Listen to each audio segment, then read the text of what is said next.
성경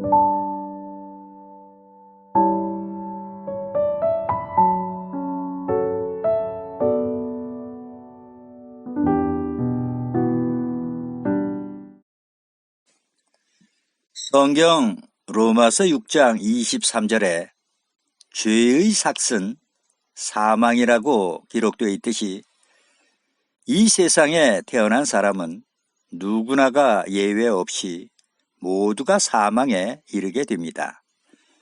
그래서 이 세상을 애굽에 비유해 죄악 세상이라고 하는 것입니다. 우리가 성경에 기록된 사망의 원리를 연구해 보시면요, 인류의 시조인 아담과 하와가 사망에 이르게 된 그 동기가 에덴 동산에서 선악을 알게 하는 나무의 실과는 먹지 말라, 네가 먹는 날에는 정녕 죽으리라 라고 하신 하나님의 명령을 어기고 선악과를 따먹어 범죄함으로 더 이상 생명과를 먹을 수 없는 관계로 결국 사망에 이르게 된 것입니다. 만약 아담과 하와가 범죄한 이후에도 계속 생명과를 먹을 수 있었다면 영생할 수 있었을 것입니다. 이 말은 곧 아담과 하와가 생명과를 먹지 못해 사망에 이르게 되었듯이 우리 또한 아담 이후로 생명과를 먹을 수 없기에 사망에 이르게 되는 것입니다. 그래서 아담은 사도 바울이 말한 바와 같이 로마서 8장 24절에 오호라 나는 공고한 사람이로다, 이 사망의 몸에서 누가 나를 건져내랴라고 자탄하였던 것입니다. 먼저 창세기 3장 22절로 24절 말씀을 보시겠습니다. 여호와 하나님이 가라사대 보라, 이 사람이 선악을 아는 일에 우리 중 하나같이 되었으니 그가 그 손을 들어 생명나무 실과도 따먹고 영생할까 하노라 하시고, 여호와 하나님이 에덴 동산에서 그 사람을 내어 보내어 그의 근본된 토지를 갈게 하시니라. 이같이 하나님이 그 사람을 쫓아내시고 에덴 동산 동편에 그룹들과 두루 도는 화영검을 두어 생명나무의 길을 지키게 하시니라 라고 기록되어 있습니다. 말씀 중에 그가 그 손을 들어 생명나무 실과도 따먹고 영생할까 하노라 라고 기록되어 있죠. 이 말씀은 아담과 하와가 생명나무의 실과를 더 이상 따먹을 수 없기에 사망에 이르게 되었다는 말씀으로 그 원인이 바로 하나님께 범죄함으로 생명과를 따먹을 수 없도록 화영검을 가진 그룹 전사들이 생명나무로 나아가는 길을 지키고 있기 때문입니다. 그래서 아담의 때로부터 사망이 모든 인생들에게 이르게 된 것입니다. 지금도 우리가 생명과만 먹을 수 있다면 영생할 수 있겠지만 죄인된 몸으로는 생명나무에 손을 댈 수 없도록 그룹 천사들이 화영검으로 그 길을 지키고 있기 때문에 나아갈 수가 없는 것입니다. 그래서 사망에 이르게 된 인생들을 살리시고자 생명나무로 나아갈 수 있도록 그 길을 열어주시기 위해 예수 그리스도께서 이 죄악 세상까지 친히 오신 것입니다.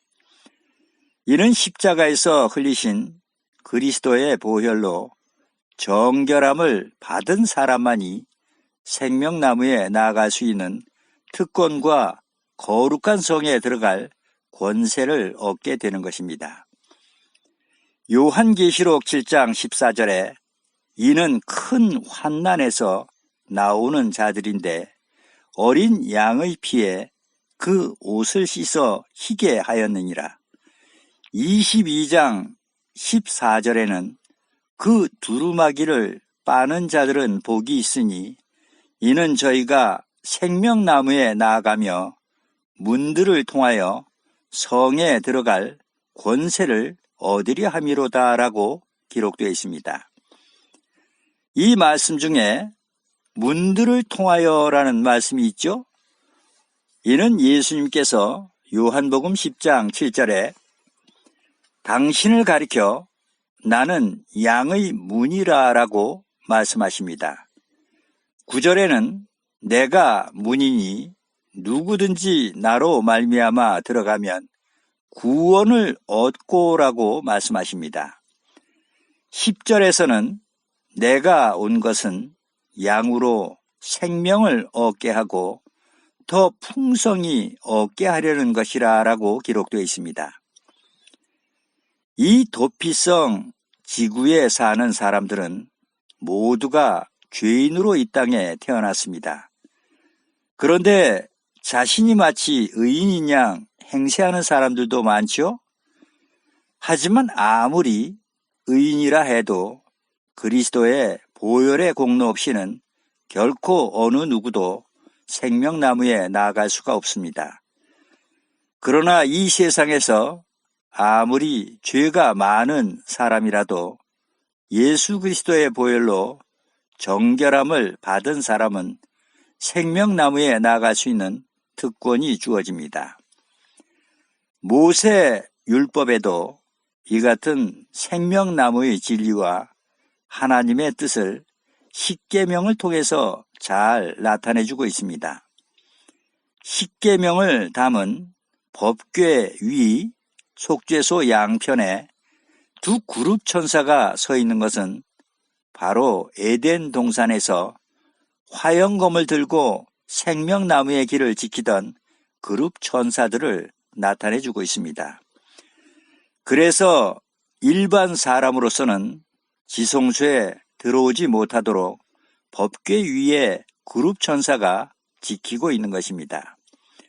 설사 택한 제사장이라도 속죄 제물의 피로 속하기 전에 지성소에 들어갈 경우 화영검의 죽임을 당하게 되는 것입니다.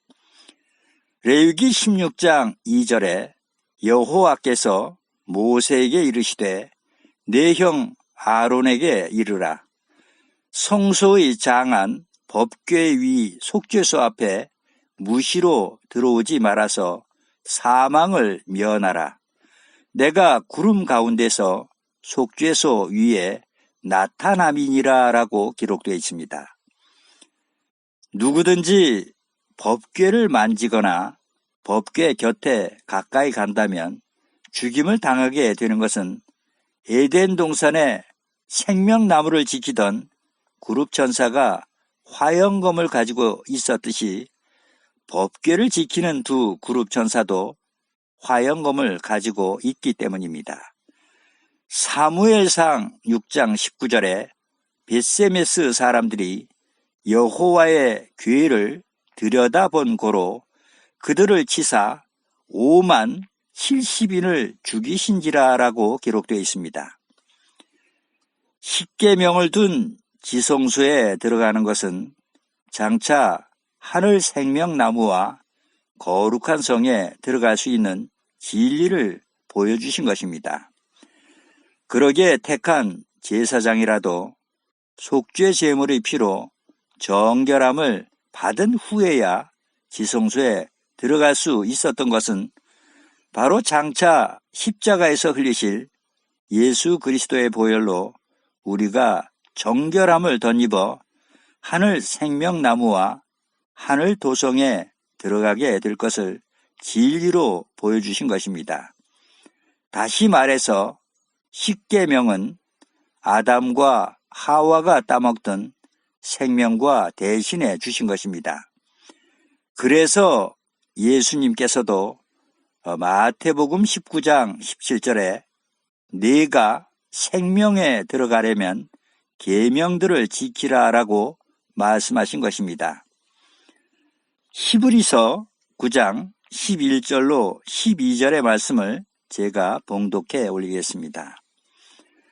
그러므로 형제들아, 우리가 예수의 피를 힘입어 성소에 들어갈 담력을 얻었나니 그 길은 우리를 위하여 휘장 가운데로 열어놓으신 새롭고 산 길이요 휘장은 곧 저의 육체니라라고 기록되어 있습니다.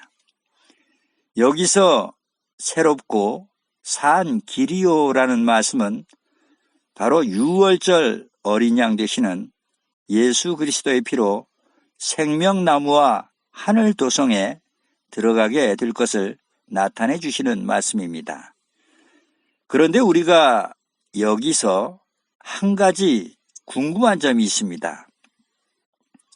십계명 가운데 과연 어디에 영생할 수 있는 진리가 담겨 있느냐 하는 것입니다. 그 진리가 바로 첫째 계명입니다.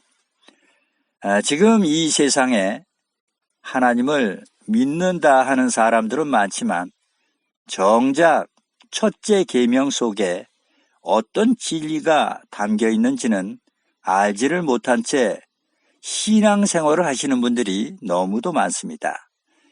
심지어 신학 박사며 유명 교회 목사들조차도 첫째 계명에 담긴 뜻을 깨달아 아는 사람이 단 한 사람도 없다는 사실입니다.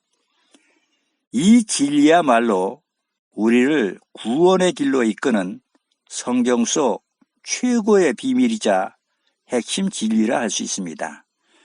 그럼 이제 첫째 계명에 과연 어떤 생명의 진리가 담겨 있는지를 알아보도록 하겠습니다.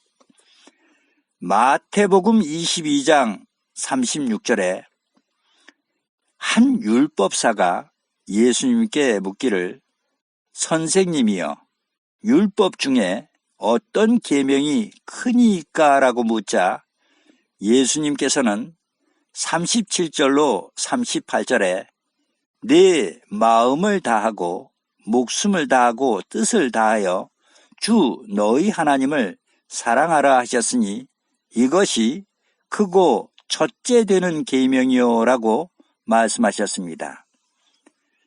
우리가 여기서 주목해서 보셔야 할 말씀이 바로 마음을 다하고라는 말씀입니다. 그런데 성경에 기록된 모든 선지자들의 말씀 가운데 마음을 다하고 목숨을 다하고 뜻을 다하여 하나님을 사랑하는 첫째 계명을 온전히 지킨 사람으로는 유다의 요시야 왕의 행적에서 찾아볼 수 있습니다. 열왕기하 23장 25절의 말씀을 보시겠습니다. 요시야와 같이 마음을 다하며 성품을 다하며 힘을 다하여 여호와를 향하여 모세의 모든 율법을 온전히 준행한 임금은 요시야 전에도 없었고 후에도 그와 같은 자가 없었더라라고 기록되어 있습니다. 그런데 요시야 왕이 마음을 다해서 무엇을 지켜 모세의 모든 율법을 온전히 준행한 임금이라는 칭찬을 하나님께 들었을까요? 그 답이 바로 앞절인 23절에 요시야 왕 18년에 예루살렘에서 여호와 앞에 이 유월절을 지켰더라라고 기록되어 있습니다. 요시야 왕이 하나님으로부터 모든 율법을 온전히 준행한 임금이라고 칭찬을 받을 수 있었던 비결은 바로 유월절을 지켰기 때문입니다. 그렇다면 예수님께서 마태복음 22장에서 내 마음을 다하고 목숨을 다하고 뜻을 다하여 주 너희 하나님을 사랑하라고 하신 그 첫째 계명이 무엇을 가리켜서 하신 말씀이겠습니까? 바로 유월절을 가리켜서 하신 말씀입니다. 모세가 이스라엘 총회 앞에서 강론할 때에도 유월절에 대해서 동일하게 이야기합니다. 신명기 6장 5절에 너는 마음을 다하고 성품을 다하고 힘을 다하여 내 하나님 여호와를 사랑하라 라고 기록되어 있습니다. 결국 우리가 하나님을 사랑하는 것은 말뿐이 아닌 하나님의 첫째 계명인 유월절을 마음을 다하고 힘을 다해서 지켜 행하는 것입니다. 이것이 바로 하나님이 기뻐하시는 온전한 믿음이라 할 수 있습니다. 그래서 출애굽기 20장 6절에도 나를 사랑하고 내 계명을 지키는 자에게는 천대까지 은혜를 베푸느니라 라고 말씀하신 것입니다. 이렇듯이 우리가 하나님의 첫째 계명인 유월절을 지키게 될 때 첫째, 재앙이 넘어간다는 것과 둘째, 영적인 지혜와 총명을 허락하셔서 참과 거짓을 분별하게 된다는 것과 셋째는 죄사함과 함께 영생의 축복을 약속받게 된다는 것입니다. 3500년 전 출애굽 당시에 지켰던 유월절은 장래일의 그림자이고 실상은 마지막 때에 새 언약의 유월절을 지켜 영적 이스라엘 백성들이 마지막 재앙을 면하고 천국 본향으로 돌아갈 것을 표상한 것입니다. 그래서 예수님께서도 마지막 잡히시던 밤에 제자들과 함께 유월절을 지키시면서 요한복음 6장 54절에 내 살을 먹고 내 피를 마시는 자는 영생을 가졌고라고 말씀하신 것입니다. 에덴 동산의 생명과를 먹으면 영생한다고 기록되어 있죠? 그런데 예수님께서는 내 살을 먹고 내 피를 마시는 자는 영생한다고 말씀하십니다. 그렇다면 에덴 동산의 생명과의 실체가 곧 무엇이라는 말씀이 되죠? 바로 유월절 어린 양 되시는 그리스도의 살과 피라는 것을 알 수 있습니다. 이것이 주님께서 유월절 밤에 당신의 피로 세워주신 새 언약의 천국 복음입니다. 끝으로 고린도전서 11장 23절로 26절 말씀을 보시겠습니다. 내가 너희에게 전한 것은 주께 받은 것이니 곧 주 예수께서 잡히시던 밤에 떡을 가지사 축사하시고 떼어 가라사대 이것은 너희를 위하는 내 몸이니 이것을 행하여 나를 기념하라 하시고 식후에 또한 이와 같이 잔을 가지시고 가라사대 이 잔은 내 피로 세운 새 언약이니 이것을 행하여 마실 때마다 나를 기념하라 하셨으니 너희가 이 떡을 먹으며 이 잔을 마실 때마다 주의 죽으심을 오실 때까지 전하는 것이니라 라고 기록되어 있습니다. 그런데 너무도 놀라운 사실은 유월절을 지키면 뭐라고 말들을 하죠? 율법주의자라고 말들을 합니다. 그렇다면 예수님께서 구약의 모세 율법을 따라 유월절을 지키셨나요? 결코 그렇지 않습니다. 바로 자유하는 신령한 율법인 새 언약의 그리스도 율법에 따라 유월절을 지켜 우리에게 본을 보여주신 것입니다. 그래서 요한복음 13장 15절에 내가 너희에게 행한 것 같이 너희도 행하게 하려 하여 본을 보였노라 라고 말씀하신 것입니다. 여러분들도 주님의 마지막 유언이자 천국 복음인 새 언약의 유월절을 지켜 모두가 영생의 축복에 참여하시는 분들이 다 되실 수 있기를 주님의 이름으로 축원드립니다. 아멘.